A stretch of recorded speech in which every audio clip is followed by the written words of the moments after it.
Estas últimas semanas nos hemos preguntado cómo una pandemia puede cambiar la vida de tantas personas y cómo en diferentes países el impacto es distinto.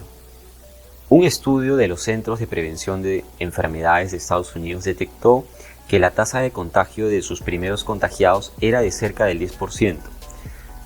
Sin embargo, en varios países hemos buscado formas de reducir la probabilidad de contagio, usando mascarillas, saludándonos de lejos, generando un aislamiento extremo o una distancia prudente, lavándonos las manos con mayor frecuencia, entre otras cosas.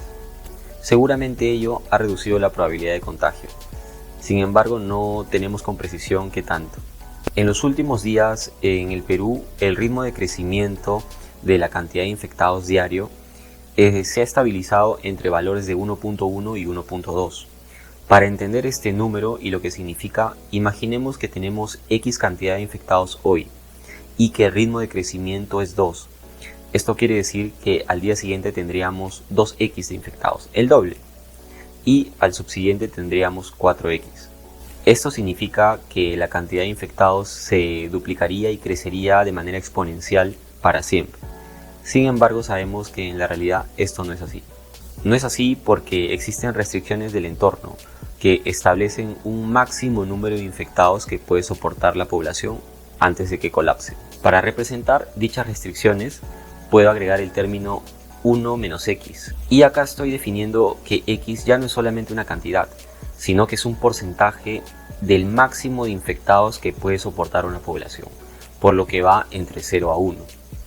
Por ello, cuando X se acerca al máximo, el término 1 menos X tiende a 0, y esto nos ayuda a poner límites a la población infectada. Si los ritmos de crecimiento se estuvieran acelerando, la cantidad de infectados sería cada vez mayor, y llegado a 3.5, sin importar las condiciones iniciales o las restricciones del sistema, empieza el caos.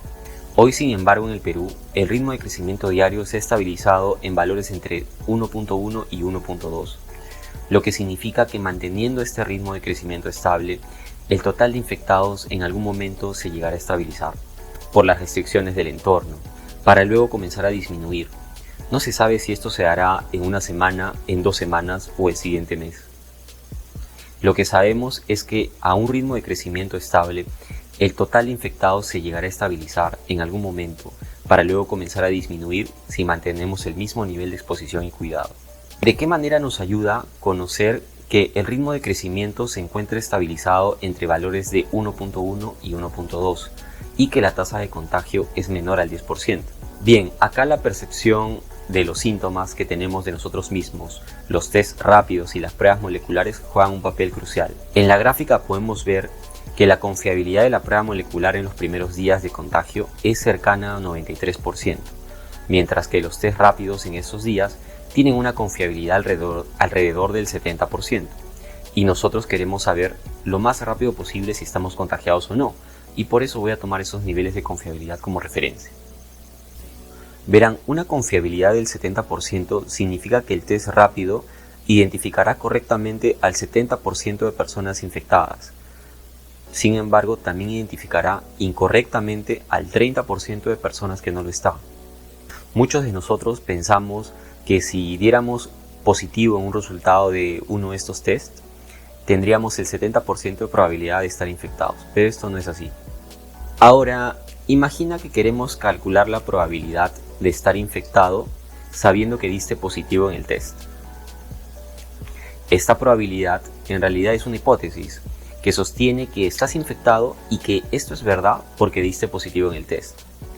Pero para calcular esto, primero debes estimar la probabilidad a priori de estar infectado. Es decir, cuán probable pensaste que era estar infectado antes de los resultados del test. Y lo multiplicas por la probabilidad de dar un resultado positivo si estuvieras infectado. Y por último, lo divides entre la probabilidad de obtener un resultado positivo, siendo esta última el resultado de combinar la probabilidad de estar infectado y que des un resultado positivo correcto, sumado a la probabilidad de no estar infectado y obtener un falso positivo en tus resultados. Bien, si analizamos con detenimiento esta ecuación, podemos ver que es muy difícil estimar la probabilidad a priori de estar infectado. Es posible asumir que este dato es la frecuencia de infectados en la población. Pero es muy difícil estimar el total de personas expuestas en una cuarentena, que no viene cumpliéndose en su totalidad. Por ello, la probabilidad a priori de estar infectado para una persona que se ha sentido expuesta a la infección también podría ser la probabilidad actual de contagio de la infección, y vimos que esto seguramente es menos de 10. Para nuestro ejemplo, consideraremos este valor como 5%. Si ingresamos los valores del test rápido a la ecuación, te darás cuenta que tienes un 11% de probabilidad de estar infectado. Luego de un resultado positivo, es algo bajo en realidad y muy lejos del 70% que mencionamos al inicio. Esta ecuación de probabilidad bayesiana fue diseñada para utilizarse muchas veces, obteniendo más y más evidencia y actualizando la probabilidad de que algo sea verdad. Entonces, volviendo al ejemplo anterior, en el que tienes el 11% de probabilidad de estar infectado, y ahora te haces la prueba molecular, la cual es totalmente independiente a los test rápidos, la pregunta es, ¿cuál es la probabilidad de que estés infectado dado que diste positivo en la prueba molecular? Bien, utilizaremos nuevamente la probabilidad bayesiana, solo que esta vez para tu probabilidad a priori de tener la enfermedad debemos poner la probabilidad que obtuvimos antes, es decir, 11%, porque ya has tenido un examen positivo, el del test. Finalmente te das cuenta que la probabilidad de tener dos resultados positivos es de 62%. Y esa sería la probabilidad de que tengas la enfermedad. Lo que tiene sentido, pero aún así notarás que esa probabilidad no es tan alta como la confiabilidad del 70% reportada en el examen. Sin embargo, ¿qué ocurre si nuestros síntomas nos dan un indicio de que algo no está bien? ¿Cuánto incrementaría esto la probabilidad a priori de estar infectado? Imaginemos que tienes dificultad al respirar, tienes fiebre y tos, y otros síntomas que te hacen pensar que tu probabilidad de estar contagiado ya no es del 5%, sino por ejemplo del 20%, con el mismo nivel de exposición. Podemos ver que la probabilidad de estar infectado, dado que diste un resultado positivo, se incrementó a un 43.8% con el test rápido. Y si repetimos el ejercicio con la prueba molecular, luego de haber dado positivo en el test rápido, tendríamos un 91.2% de probabilidad de estar infectado, dado que diste un resultado positivo en la prueba molecular.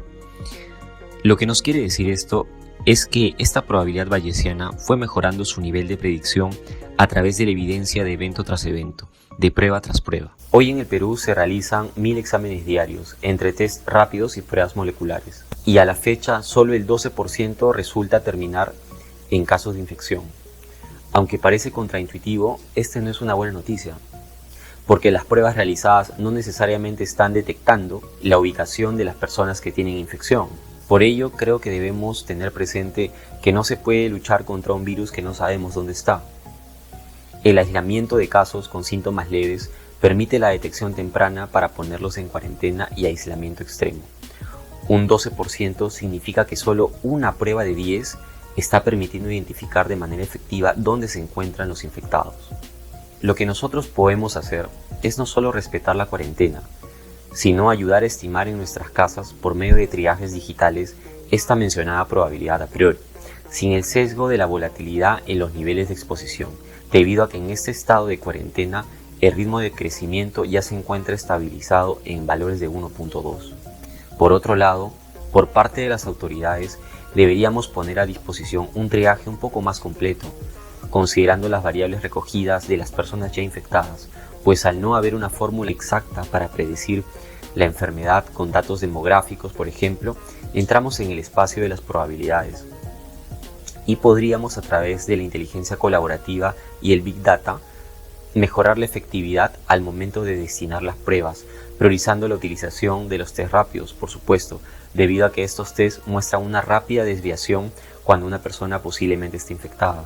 La información recogida desde algunas plataformas nos debe permitir detectar qué grupo de personas o zonas tienen una mayor probabilidad de tener la infección, basados en coincidencias con los síntomas de las personas ya infectadas. Pero sin los datos no podemos hacer mucho, es imposible hacer una predicción sin datos. La inteligencia colaborativa nos invita a contribuir como ciudadanos desde casa, registrando la mayor cantidad de información para estimar una probabilidad a priori más cercana a la realidad. Es un hecho de que estamos lejos de países como Alemania capaces de realizar más de 200.000 test semanales. Sin embargo, No es la primera vez que nos hemos unido en contra de las probabilidades para alcanzar nuestros objetivos.